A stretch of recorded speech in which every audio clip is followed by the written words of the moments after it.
안녕하세요. 아빠가 들려주는 파워포인트 정말 정확한 평가라는 주제로 이야기를 해보겠습니다. 왜 정말 정확한 평가인지 조금 이따가 말씀드릴게요. 그리고 사실은 이 평가는 예상이 되었던, 제가 우려했던 그런 평가이기도 합니다. 그 이야기를 할게요. 제가 이제 파워포인트 강의를 올렸는데요.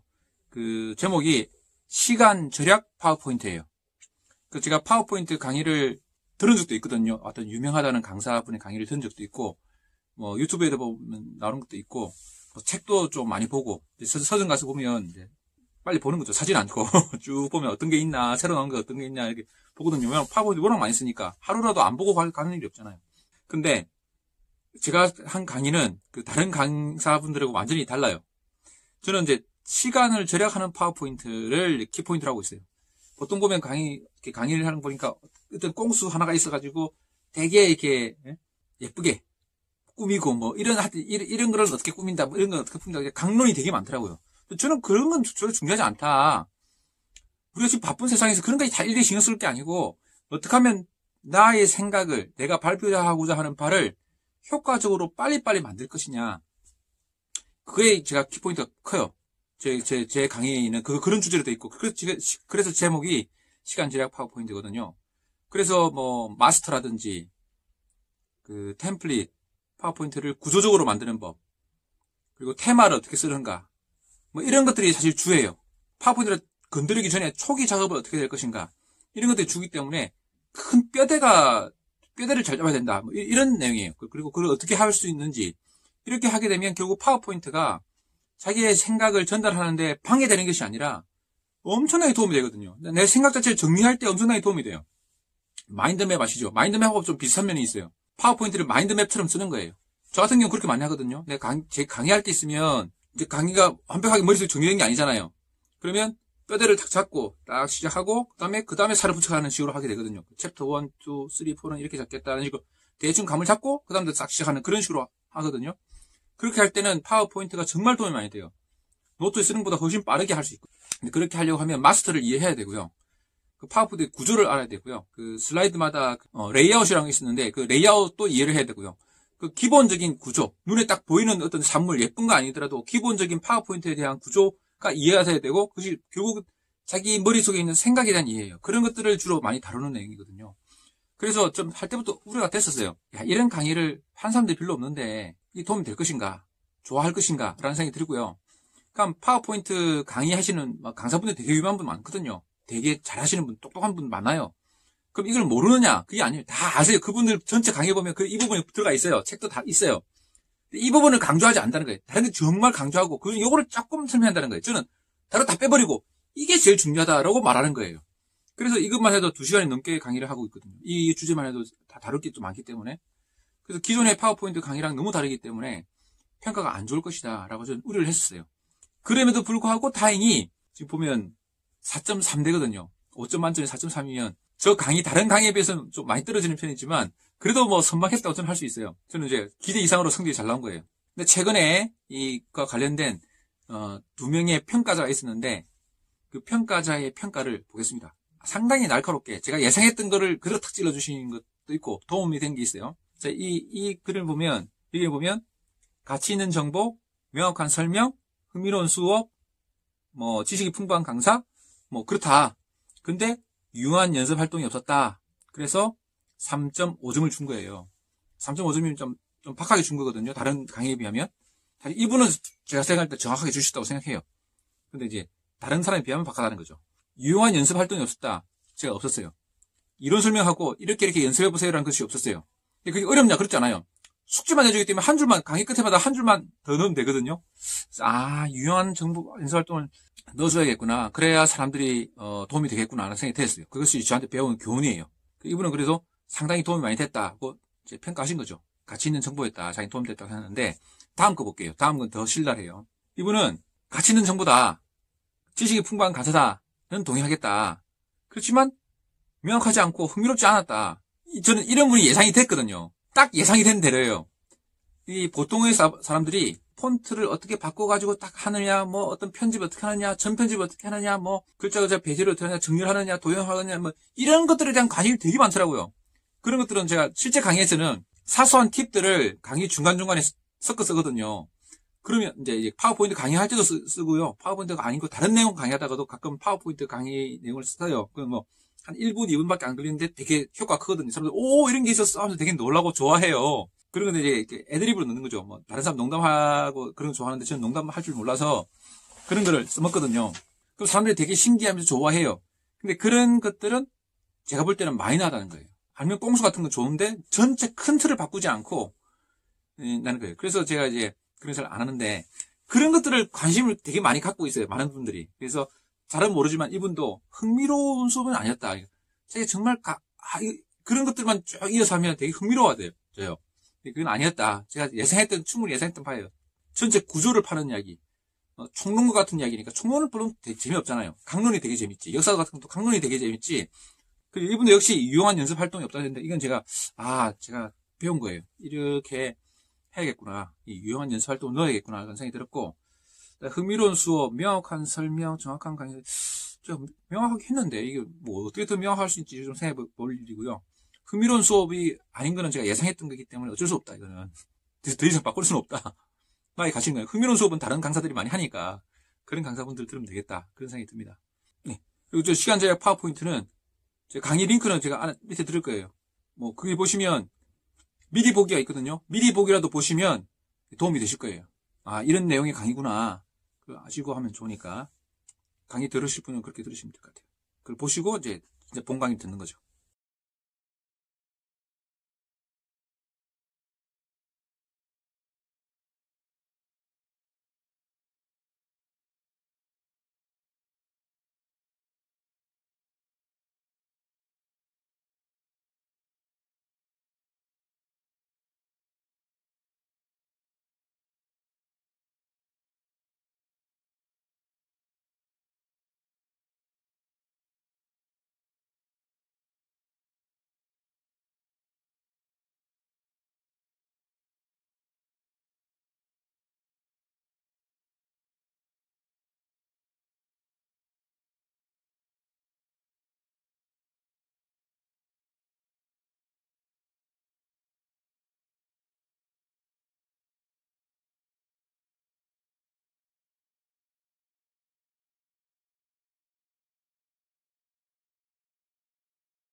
안녕하세요. 아빠가 들려주는 파워포인트 정말 정확한 평가라는 주제로 이야기를 해보겠습니다.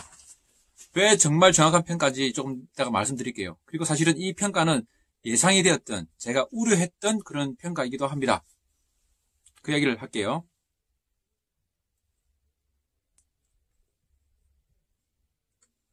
제가 이제 파워포인트 강의를 올렸는데요. 그 제목이 시간 절약 파워포인트예요. 그 제가 파워포인트 강의를 제가 들은 적도 있거든요. 어떤 유명하다는 강사분의 강의를 들은 적도 있고, 뭐 유튜브에도 보면 나오는 것도 있고, 뭐 책도 좀 많이 보고, 서점 가서 보면 이제 뭐 빨리 보는 거죠. 사진 않고 쭉 보면 어떤 게 있나, 새로 나온 게 어떤 게 있냐 이렇게 보거든요. 왜냐면 파워포인트 워낙 많이 쓰니까 하루라도 안 보고 가는 일이 없잖아요. 근데 제가 한 강의는 그 다른 강사분들하고 완전히 달라요. 저는 이제 시간을 절약하는 파워포인트를 키포인트라고 있어요. 보통 보면 강의를 하는 거 보니까 어떤 꽁수 하나가 있어가지고 되게 이렇게, 예쁘게 꾸미고 뭐 이런 걸 어떻게 꾸민다, 뭐 이런 걸 어떻게 꾸민다, 강론이 되게 많더라고요. 저는 그런 건 별로 중요하지 않다. 우리가 지금 바쁜 세상에서 그런 거 다 일일이 신경 쓸 게 아니고, 어떻게 하면 나의 생각을, 내가 발표하고자 하는 바를 효과적으로 빨리빨리 만들 것이냐. 그게 제가 키포인트가 커요. 제 강의에는 그런 주제로 돼 있고, 그래서 제목이 시간 절약 파워포인트거든요. 그래서 뭐, 마스터라든지, 그 템플릿, 그 다음에 파워포인트를 구조적으로 만드는 법, 그리고 테마를 어떻게 쓰는가, 뭐 이런 것들이 사실 주예요. 그리고 이제, 파워포인트를 건드리기 전에 초기 작업을 어떻게 될 것인가, 이런 것들이 주기 때문에 큰 뼈대를 잘 잡아야 된다. 뭐 이런 내용이에요. 그리고 그걸 어떻게 할 수 있는지, 이렇게 하게 되면 결국 파워포인트가 자기의 생각을 전달하는데 방해되는 것이 아니라 엄청나게 도움이 되거든요. 내 생각 자체를 정리할 때 엄청나게 도움이 돼요. 마인드맵 아시죠? 마인드맵하고 좀 비슷한 면이 있어요. 파워포인트를 마인드맵처럼 쓰는 거예요. 저 같은 경우는 그렇게 많이 하거든요. 제 강의할 때 있으면, 이제 강의가 완벽하게 머릿속에 정리된 게 아니잖아요. 그러면 뼈대를 딱 잡고 딱 시작하고 그 다음에 살을 붙여가는 식으로 하게 되거든요. 챕터 1, 2, 3, 4는 이렇게 잡겠다는 식으로 대충 감을 잡고 그 다음에 딱 시작하는 그런 식으로 하거든요. 그렇게 할 때는 파워포인트가 정말 도움이 많이 돼요. 노트 쓰는 것보다 훨씬 빠르게 할 수 있거든요. 그리고 더군다나 뭐 참고문은 뭐 그림 같은 거 넣기 딱 좋고. 근데 그렇게 하려고 하면 마스터를 이해해야 되고요. 그 파워포인트 구조를 알아야 되고요. 그 다음에 그 슬라이드마다 뭐라 그러지? 레이아웃이라는 게 있었는데, 그 레이아웃도 이해를 해야 되고요. 그 기본적인 구조, 눈에 딱 보이는 어떤 산물, 예쁜 거 아니더라도 기본적인 파워포인트에 대한 구조가 이해가 돼야 되고, 그것이 결국 자기 머릿속에 있는 생각에 대한 이해예요. 그런 것들을 주로 많이 다루는 내용이거든요. 그래서 좀 할 때부터 우려가 됐었어요. 야, 이런 강의를 한 사람들이 별로 없는데, 이 도움이 될 것인가? 좋아할 것인가? 라는 생각이 들고요. 그러니까 파워포인트 강의하시는 강사분들 되게 유명한 분 많거든요. 되게 잘하시는 분, 똑똑한 분 많아요. 그럼 이걸 모르느냐? 그게 아니에요. 다 아세요. 그분들 전체 강의 보면 이 부분이 들어가 있어요. 책도 다 있어요. 이 부분을 강조하지 않는다는 거예요. 다른 데 정말 강조하고, 요거를 조금 설명한다는 거예요. 저는 다른 다 빼버리고, 이게 제일 중요하다라고 말하는 거예요. 그래서 이것만 해도 2시간이 넘게 강의를 하고 있거든요. 이 주제만 해도 다 다룰 게 좀 많기 때문에. 그래서 기존의 파워포인트 강의랑 너무 다르기 때문에 평가가 안 좋을 것이다 라고 저는 우려를 했었어요. 그럼에도 불구하고 다행히 지금 보면 4.3되거든요. 5점 만점에 4.3이면 저 다른 강의에 비해서는 좀 많이 떨어지는 편이지만 그래도 뭐 선방했다고 저는 할 수 있어요. 저는 이제 기대 이상으로 성적이 잘 나온 거예요. 근데 최근에 이과 관련된 2명의 평가자가 있었는데 그 평가자의 평가를 보겠습니다. 상당히 날카롭게 제가 예상했던 거를 그대로 탁 찔러주신 것도 있고 도움이 된 게 있어요. 자, 이 글을 보면 여기 보면 가치 있는 정보, 명확한 설명, 흥미로운 수업, 뭐 지식이 풍부한 강사, 뭐 그렇다. 근데 유용한 연습 활동이 없었다. 그래서 3.5점을 준 거예요. 3.5점이면 좀 박하게 준 거거든요. 다른 강의에 비하면. 사실 이분은 제가 생각할 때 정확하게 주셨다고 생각해요. 근데 이제 다른 사람에 비하면 박하다는 거죠. 그래서 유용한 연습 활동이 없었다. 제가 없었어요. 이론 설명하고 이렇게 연습해보세요라는 것이 없었어요. 근데 그게 어렵냐? 그렇지 않아요. 숙제만 해주기 때문에 한 줄만, 강의 끝에마다 한 줄만 더 넣으면 되거든요. 유용한 정보 연습 활동을 넣어줘야겠구나. 그래야 사람들이 도움이 되겠구나 하는 생각이 들었어요. 그것이 저한테 배운 교훈이에요. 이분은 그래도 상당히 도움이 많이 됐다고 이제 평가하신 거죠. 가치 있는 정보였다. 자기 도움이 됐다고 하는데 다음 거 볼게요. 다음 건 더 신랄해요. 이분은 가치 있는 정보다. 지식이 풍부한 강사다는 동의하겠다. 그렇지만 명확하지 않고 흥미롭지 않았다. 예, 저는 이런 분이 예상이 됐거든요. 딱 예상이 된 대로예요. 이 보통의 사람들이 그 사설적 그림 폰트를 어떻게 바꿔가지고 딱 하느냐, 뭐 어떤 편집을 어떻게 하느냐, 전 편집을 어떻게 하느냐, 뭐 그래서 레이아웃을 어떻게 레이아웃이 아니고 레이아웃은 아주 근본이니까 글자 배제를 어떻게 하느냐, 정리를 하느냐, 도형하느냐, 뭐 이런 것들에 대한 관심이 되게 많더라고요. 그런 것들은 제가 실제 강의에서는 가끔 써먹어요. 사람 약간 졸린다 싶을 때 딱 써먹거든요. 그러면 눈이 번쩍 떠가지고 이런 게 있었어? 막 그러면서 되게 좋아하세요.